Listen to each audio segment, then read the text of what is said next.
Hey guys, I'm Steve, and today I'm going to run you through my route and method of farming Firelance trash for gold. If you're struggling to make gold in World of Warcraft, this guide will help. You don't need professions to farm this trash, however, to maximize your gold per run, I would recommend having a tailor on your account and being in a party with an enchanter.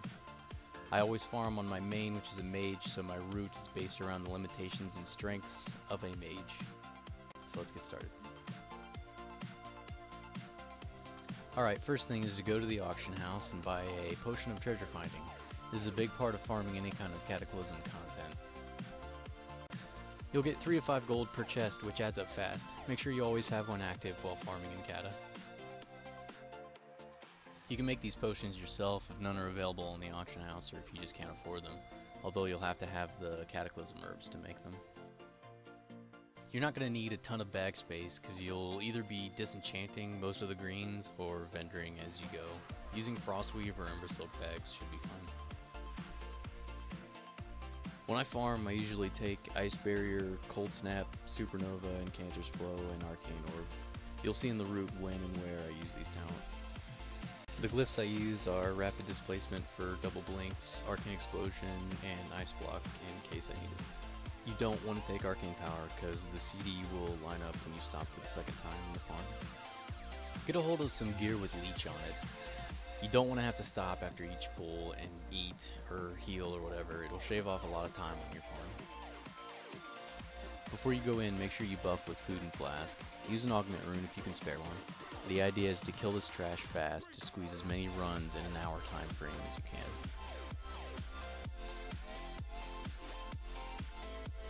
I pull almost every mob with Spell Steal to get aggro without doing any damage. Looting stray mobs is a time waster. Keep your distance from the fire callers as you pull the Core Hound so it doesn't get heals and you don't get stunned. Pop Arcane Power and blow both charges of Supernova and kill it quick. When you stop here, before you start killing, make sure you pop your potion of treasure finding. Stop in the path of the Hellhound so you get aggro even if you're stunned.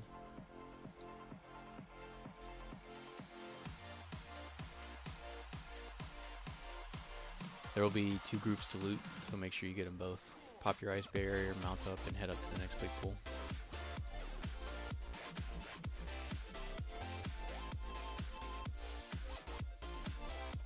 Stay mounted as you pull everything, and be careful at the 4th pack you run through. There's going to be rocks on the ground that you can't walk through and you'll get stuck if you're not careful.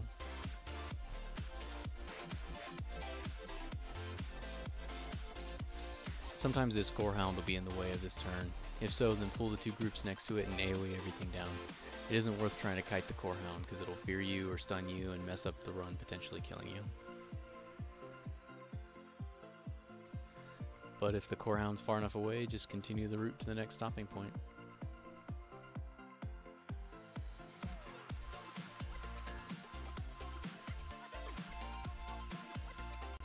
Kite the pack over these little magma pits. They'll stop running for a second, giving you a chance to speed ahead and taking as little damage as possible. Target this Unbound Smolder and pull him with Spell Steal when you're nearly to the top of the bridge. And double blink away. Arcane Power should be off cooldown, throw an Arcane Orb, and AoE everything down. Make sure to loot twice here. Try to avoid that patrolling Overseer. He has too much health and will slow you down. Pull the Houndmaster with Spell Steal and AoE both packs down, and that's the route. Get on your Traveler's Tundra Mammoth and auto walk back towards the entrance. Vendor your greens, blues, epics, and recipes on the walk back. If you don't have a Mammoth, there is an NPC at the entrance you can vendor greens to. However, I recommend you get a Mammoth as soon as you can to streamline this farm. I'll put the instance reset macro I use in the description below. Use it to save time between resets.